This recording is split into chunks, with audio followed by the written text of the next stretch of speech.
누가 봐도 너무 정확하다, 너무 허설대기다 이러면은 공문서 변조죄가 안 된다는 거예요. 안녕하세요. 나는 변호사다 김세라 변호사입니다. 제가 몇 달 전에 사문서 위조죄 영상을 업로드를 했었는데 오늘은 이제 그에 이어서 형법상 문서에 관한 죄 중에 여러분들이 많이 궁금해하시는 공문서 변조죄에 관해서 한번 촬영을 해보려고 합니다. 자, 공문서 변조죄. 법조문은 형법 제225조입니다. 행사할 목적으로 공무원 또는 공무소의 문서 또는 도화를 변조하면 공문서 변조죄, 공도화 변조죄가 성립하고 법정형은 10년 이하의 징역형이에요. 그래서 법정형에 징역형만 있는 범죄가 정말 몇 개 안 되는데 그 중에 대표적인 것이 공문서 변조죄입니다.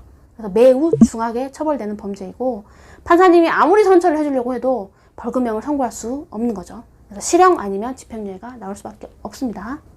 그리고 미수범도 처벌이 되고 징역형을 선고하는 경우에는 10년 이하의 자격정지를 병고할 수도 있습니다. 일단 개념부터 보겠습니다. 공문서라는 거는 공무원 또는 공무소가 그 작성 명의인이고 거기에 더 나아가서 그 직무에 관하여 작성된 문서를 말해요.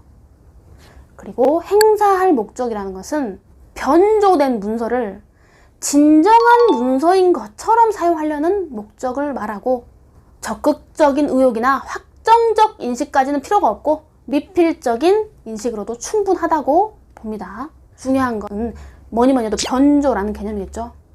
변조라는 거는 권한 없는 자가 이미 진정하게 성립된 타인 명의의 문서에 그 내용의 동일성을 해하지 않을 정도의 변경을 가하는 것을 말해요.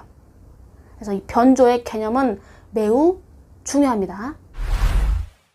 그래서 이제 기본 법리를 설명을 드렸는데 우리 대법원 판례는 이제 법조문에는 안 나와요. 법조문에 안 나오지만 판례 해석상 이제 공문서 변조죄가 성립하려면 꼭 필요한 요건을 하나를 추가합니다.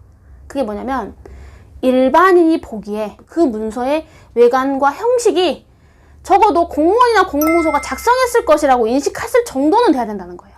누가 봐도 너무 정확하다, 너무 허설대기다 이러면은 아무리 변조의 개념에 해당하고 행사할 목적이 있었고 공문서에 해당한다고 하더라도 공문서 변조죄가 안 된다는 거예요. 자, 대법원 판례 요지 한번 보겠습니다.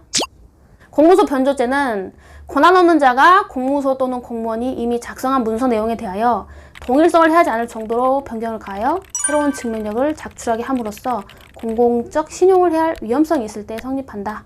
이때 일반인으로 하여금 공무원 또는 공무소의 권한 내에서 작성된 문서라고 믿을 수 있는 형식과 외관을 구비한 문서를 작성하면 공문서 변조죄가 성립한다. 그래서 그러한 공무소 또는 공무원의 권한 내에서 작성된 문서라고 믿을 수 있는지 여부에 대한 판단은 문서의 형식과 외관은 물론 문서의 작성 경위, 종류, 내용, 일반 거래에 있어서 그 문서가 가지는 기능 등 여러 가지 사정을 종합적으로 고려해 판단해야 된다. 요거예요.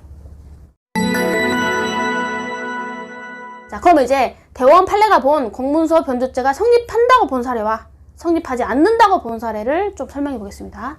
일단 공문서 변조죄가 성립하지 않는다고 본 사례 중에 재밌는 게 있어요. 요거는 조금 오래된 판례입니다. 90년대. 제 유튜브를 시청하시는 분들은 이제 연령대가 다양하겠지만 좀 이제 연식이 오래되신 분들은 아실 거예요. 예전에는 주민등록증이 지금처럼 이렇게 카드 형식이 아니라 이렇게 카드에다가 비닐을 씌웠어요. 지금은 이제 자동으로 완전히 그 코팅이 돼서 나오잖아요. 근데 옛날에는 그게 아니라 이 카드에 좀 두꺼운 비닐 있죠. 비닐이 이렇게 씌워져 있는 형태였거든요. 그래서 이제 이 A씨가 왜 그랬는지까지는 모르겠습니다만은 그 자기 주민등록증에 그 비닐에 검정색 볼펜으로 그 주민등록 번호 있잖아요. 그 부분을 완전히 이렇게 다시 써요. 주민등록증에는 본인의 이제 생년월일이 710013 이랬는데 이분이 그 위에 검정색 볼펜으로 70013 그러니까 출생 그 연도를 71년, 70년으로 고치고 싶은데 그 주민등록증 카드에 있는 비닐에다가 검정색 볼펜으로 그걸 눌러서 쓴 거예요. 고쳐서. 그러고 거기에 스카치 테이프 딱 붙였어요. 그래서 이 사건에서는 일반인이 보기에 공무원 또는 공무소가 작성했을 것이라고 그 권한 내에서 작성했을 것이라고 보일 만한 최소한의 형식과 외관조차 없다. 너무나 허접하다. 누가 봐도 애기들이 장난친 것처럼 그렇게 돼 있었다. 그래서 공문서 변조죄 성립할 수 없다고 봤어요. 최근에 이제 선고된 대법원 판례 중에 공문서 변조죄가 성립한다, 그러니까 유죄 취지로 파기환송한 사례가 있거든요. 여러분, 그 부동산 등기사항 전부 증명서를 한 번이라도 발급 받아보신 분은 잘 아실 거예요. 그 발급을 딱 받으면요, 출력을 딱 하면 등기부의 맨 마지막 그 하단에 조그만 글씨로 그 발행 일자가 기재가 자동으로 돼요. 근데 무슨 사연인지는 모르겠지만 이 A씨가 그거를 지우고 싶었나 봐요. 그래서 출력한 다음에 수정에 화이트로 맨 밑에 써있는 그 발행 일자, 열람 일자 부분만 딱 지운 다음에 다시 복사를 한 거예요. 그러면 이제 여기서 지금 두 개의 문서가 있겠죠. 등기사항 전부 증명서에 열람 일자까지 완벽하게 기재된 진정한 문서가 있고, 열람 발급한 일자를 삭제시키고 이게 없어진 등기사항 전부 증명서, 이렇게 두 개가 있는 거예요. 과연 이게 변조냐, 공문서 변조죄에 해당하느냐? 이건 일단 대법원 판사님들은 공문서 변조에 해당한다고 봤어요. 그 이유는, 자, 여러분, 등기부에 이 열람 일자가 왜 중요하냐면요, 그 일자를 기준으로 한 권리관계를 공시하는 거거든요. 그리고 그 일자를 기준으로 어떤, 만약에 소송을 하게 되면 소멸시효 기간이나 제척기간이나 어떤 그 인식에 대한 여부를 판단하는 기간을 기준으로 삼기도 해요. 그래서 굉장히 중요한 의미를 가집니다.